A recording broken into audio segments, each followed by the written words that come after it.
Ya, pertanyaan ini sebetulnya sangat menarik buat kita karena menusuk langsung ke hati sehubungan dengan alasan kenapa kita terpanggil untuk menjadi opsir balak selamatan. Dan saya menjawab terlebih dahulu, secara spesifik sebetulnya saya tidak pernah tergerak mau jadi opsir balak selamatan. Tetapi panggilan itu sedemikian kuat untuk menjadi pelayan Tuhan penuh waktu ketika saya mendengarkan khotbah dengan sebuah pertanyaan Tuhan Yesus, apakah engkau mengasihi aku lebih daripada semua? Dan itu sungguh-sungguh menyentuh hati saya. Dan akhirnya saya menjawab, ya Tuhan, aku mengasihi engkau. Tetapi waktu itu pemahaman saya adalah Tuhan memanggil saya untuk melayani penuh waktu, sehingga saya bahkan berpikir untuk menjadi misionaris di Cina dan juga mungkin bisa menjadi pelayan secara bebas dimanapun Tuhan pimpin.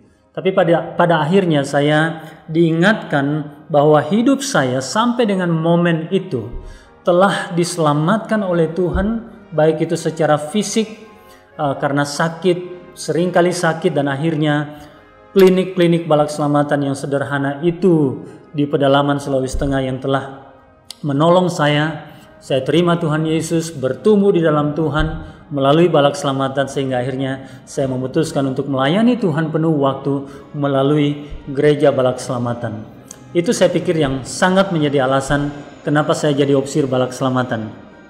Ya, ada dua momen penting dalam hidup saya ketika saya merasa Tuhan benar-benar panggil menjadi opsir balak keselamatan. Suatu waktu di Koros 2 Palu yang masih gedung yang lama, saya setelah ibadah, setelah khotbah terpanggil untuk datang ke bangku anugerah. Waktu saya berlutut di bangku anugerah, saya merasa ada sesuatu yang berbeda pada saat itu. Dan Tuhan berbisik kepada saya untuk saya dipanggil menjadi opsir balak keselamatan. Saya lupakan itu dan beberapa waktu kemudian, cukup panjang waktunya, ada satu waktu lagi atau satu event yang bagi saya itu event yang luar biasa. Diadakan Hari Orang Muda Divisi Palu Timur, diadakan di Mariglow. Dan pada waktu itu setelah hamba Tuhan berkhotbah, yaitu almarhum Mayor Norman berkhotbah, saya ke bangku anugerah. Dan disitulah saya merasa panggilan itu semakin jelas. Saya mencoba untuk mengalihkan, barangkali ini bukan, tetapi Tuhan konfirmasi bahwa Dia panggil saya menjadi opsir balak keselamatan. Mungkin sederhana, tapi bagi saya cara Tuhan memanggil saya luar biasa, dan Dia berbicara jelas sekali di hati saya. Puji Tuhan.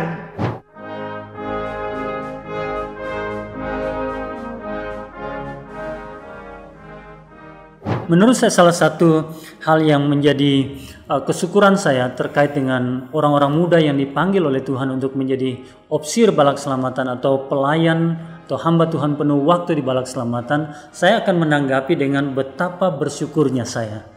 Betapa diberanikannya hati saya mengetahui bahwa di masa-masa yang akan datang masih ada sederet pemimpin-pemimpin pada semua level yang akan memimpin misi balak keselamatan pada generasi yang akan datang. Sehingga ini sungguh-sungguh buat saya sangat memberanikan hati. Ada banyak tempat atau teritori di mana balak keselamatan berada di dunia ini yang mengalami kesulitan untuk mendapatkan opsir-opsir balak keselamatan atau orang-orang muda yang menyerahkan diri untuk melayani. Jadi buat saya ini sangat memberanikan. Satu hal juga yang saya bersyukur melihat banyak generasi muda dipanggil atau merespon panggilan Tuhan, tidak lepas dari peran orang tua mereka. Saya pikir itu sangat-sangat penting ketika mereka melihat anak-anak mereka bertumbuh sejak kecil sampai mereka menginjak dewasa dan mengambil keputusan untuk melayani. Orang tua telah mengambil bagian yang sangat penting. Jadi saya ingin berterima kasih kepada semua orang tua yang telah mendidik, menumbuhkan anak-anak supaya mereka menjadi hamba Tuhan. Dan juga semua opsir, opsir korops, opsir-opsir yang turut mendidik dan juga menyiapkan mereka menjadi orang muda terpanggil, juga berterima kasih. Dengan demikian kebanggaan kami dilengkapi melihat bahwa bala ini masih akan terus dipakai Tuhan dengan kehadiran para orang muda yang terpanggil, sehingga bala kita tetap akan maju dan dipakai Tuhan dengan luar biasa di masa-masa yang akan datang. Baik, luar biasa. Mungkin saya tambah sedikit terkait dengan panggilan untuk menjadi opsir bala keselamatan. Jadi dia disebut sebagai panggilan yang berarti bahwa dia bukan sebuah perjalanan karir, sehingga dengan demikian tidak mudah orang menjadi opsir bala keselamatan, karena sebagai opsir bala keselamatan di samping sebagai pastor, sebagai pendeta atau gembala sidang, dia intinya seorang hamba, seorang pelayan yang siap ditugaskan di mana saja, sehingga memang tidak mudah. Jadi kalau ada orang yang masih terpanggil untuk melayani Tuhan sebagai opsir bala keselamatan seperti yang kita alami, ada tantangan pasti, tetapi kalau ambil keputusan untuk itu, saya dikagumkan, saya diberanikan. Jadi terima kasih banyak.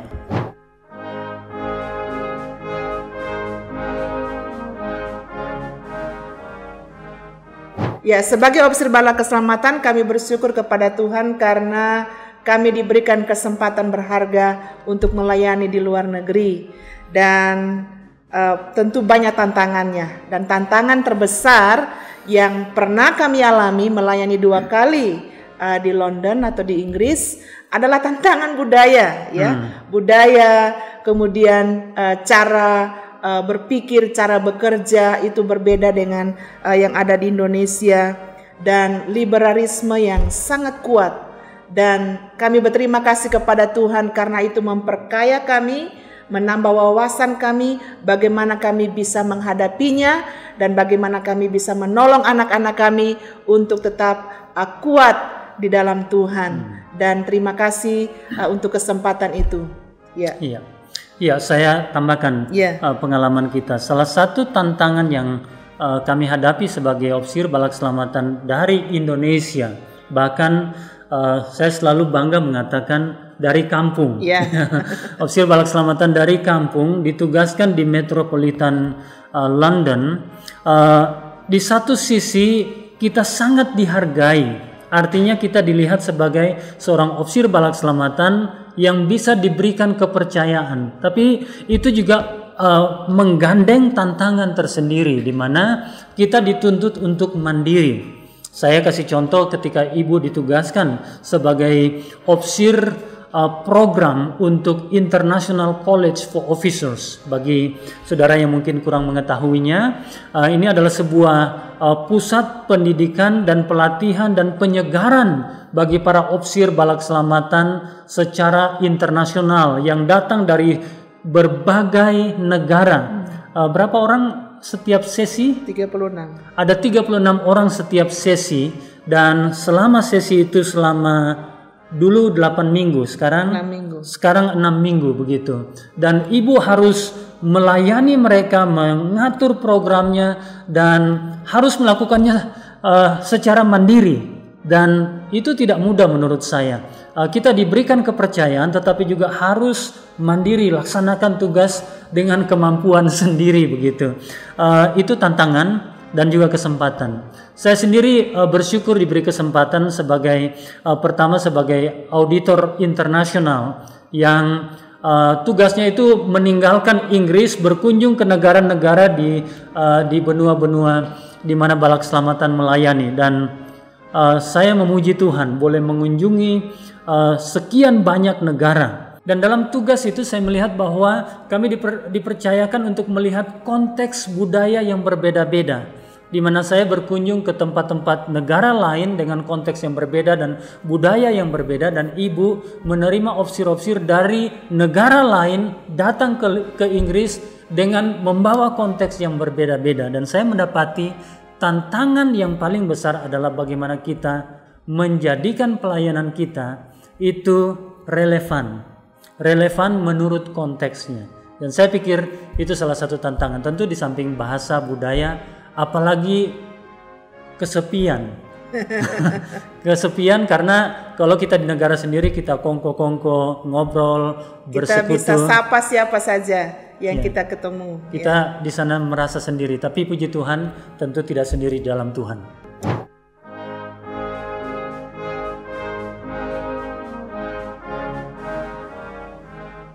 Ada beberapa tantangan yang kita sedang hadapi saat ini. Barangkali saya mulai dengan tantangan teknologi atau kemajuan teknologi yang bisa mempengaruhi semua generasi ya di Indonesia, di teritori Bala Keselamatan. Tantangan penggunaan media sosial sebagai contoh, dan itu saya pikir bisa mempengaruhi ketaatan umat Bala Keselamatan, para prajurit dengan cobaan-cobaan atau godaan-godaan yang begitu besar melalui teknologi. Sekularisme barangkali juga merupakan tantangan terbesar yang kita hadapi, dan saya pikir bukan hanya Bala Keselamatan tapi umat Kristen di Indonesia juga menghadapi hal ini. Pertumbuhan iman umat Bala Keselamatan juga tantangan yang kita hadapi pada saat ini, dan Kolonel akan tambahkan.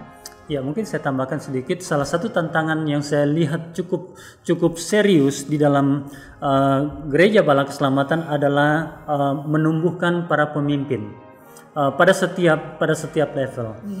Ketika saya berbicara para pemimpin, itu adalah para pemimpin dalam konteks yang terlibat di dalam misi secara langsung, baik itu full timer yaitu hamba-hamba Tuhan, opsir, maupun juga para kalau di Bala Keselamatan para prajurit, para opsir setempat. Kita memiliki hampir 50.000 prajurit Bala Keselamatan, yaitu anggota Bala Keselamatan yang telah memutuskan berkomitmen untuk mengambil bagian di dalam pelayanan secara langsung atau menjadi saksi Kristus dan menjadi berkat di tengah-tengah masyarakat. Dan dalam faktanya kita belum mencapai 10% dari total prajurit yang berkomitmen itu yang betul-betul terlibat langsung di dalam misi.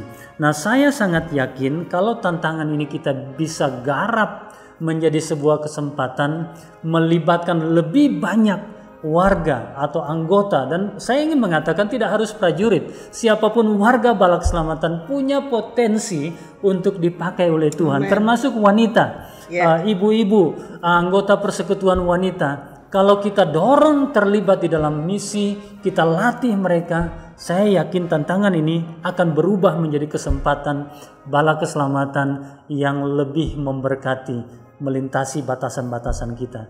Itu kira-kira.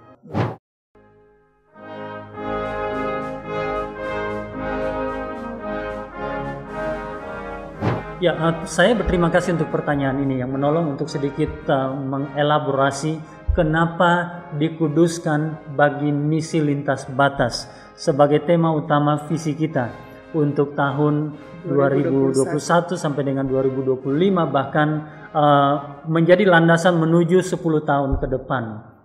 Dikuduskan bagi misi lintas batas lahir dari perenungan kami suami istri sebagai yang dipercayakan memimpin teritori ini, meyakini bahwa ada sejumlah aspek prinsip di dalam gereja kita yang diramu, dipadukan dalam sebuah tema dikuduskan.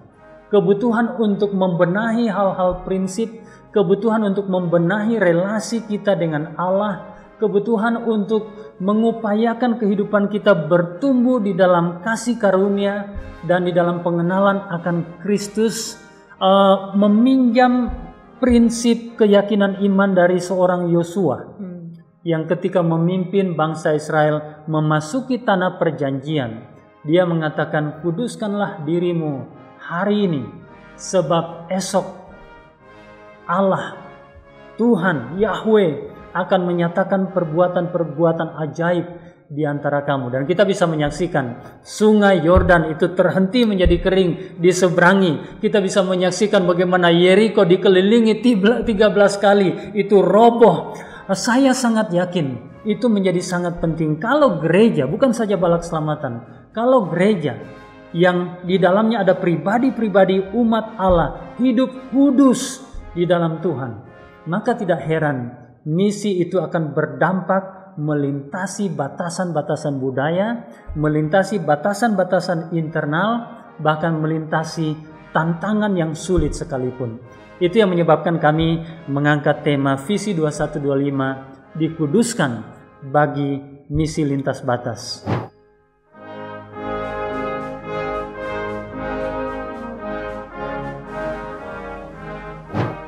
Harapan kami terhadap kemajuan bala keselamatan masa kini dan masa yang akan datang. Catherine Booth pernah berkata bahwa engkau diutus ke dalam dunia bukan untuk dirimu sendiri. Engkau diutus untuk orang lain dan dunia sedang menantikan Anda. Saya pikir harapan kami adalah supaya setiap umat bala keselamatan, para opsir, para prajurit bala keselamatan terus berpegang pada prinsip yang utama, yaitu kebenaran firman Tuhan. Dengan demikian kita bisa terus berjalan, bergerak maju untuk jiwa-jiwa dan untuk kerajaan Allah. Harapan saya kiranya semua kaum wanita ya di Korops di semua level ikut mengambil bagian, lebih aktif lagi mengambil bagian bagi pelayanan Tuhan. Engkau sudah melakukannya, mari melakukannya lebih baik lagi supaya banyak orang diberkati, banyak orang datang dan terima Tuhan Yesus sebagai Tuhan dan Juru Selamat. Dan kalau saya ditanya tentang harapan untuk bala keselamatan, khususnya bala keselamatan di Indonesia, saya berharap dan berdoa kiranya bala keselamatan tetap memegang prinsip misinya, panggilan mula-mulanya sebagai gereja yang hatinya tertuju kepada Allah, baik itu menyembah, beribadah, taat pada firman, tapi juga sebagai gereja yang tangannya terulur kepada sesama. Karena itulah sebabnya gereja bala keselamatan dipanggil untuk melayani generasi ke generasi. Saya juga berharap bala keselamatan akan tetap memastikan menjadi gereja yang menyeimbangkan antara kasih dan keadilan, di mana di satu sisi kita diperhadapkan dengan sejumlah orang yang sedemikian berbeda dengan bala keselamatan, berbeda dengan prinsip-prinsip firman. Mereka yang masih belum hidup di dalam Tuhan, mereka yang bahkan mengalami penyimpangan-penyimpangan kehidupan yang seringkali tertolak di sejumlah organisasi, bahkan tertolak di gereja. Saya ingin mendorong bala keselamatan menjadi gereja yang tetap merangkul siapa saja, apapun perbedaannya, meskipun tidak mengkompromikan prinsip-prinsip kebenaran firman. Maka dengan demikian kita bisa memadukan antara kasih dan keadilan. Di satu sisi kita menegaskan firman, di sisi lain kita merangkul siapa saja yang datang kepada Tuhan. Maka dengan demikian bala keselamatan masih akan tetap menjadi gereja yang berdampak, dipakai oleh Tuhan dari generasi ke generasi. Amen. Demikian saya pikir yang bisa kita bagikan hari ini. Tuhan memberkati bala kita. Amin. Dan Tuhan memberkati saudara sekalian siapapun.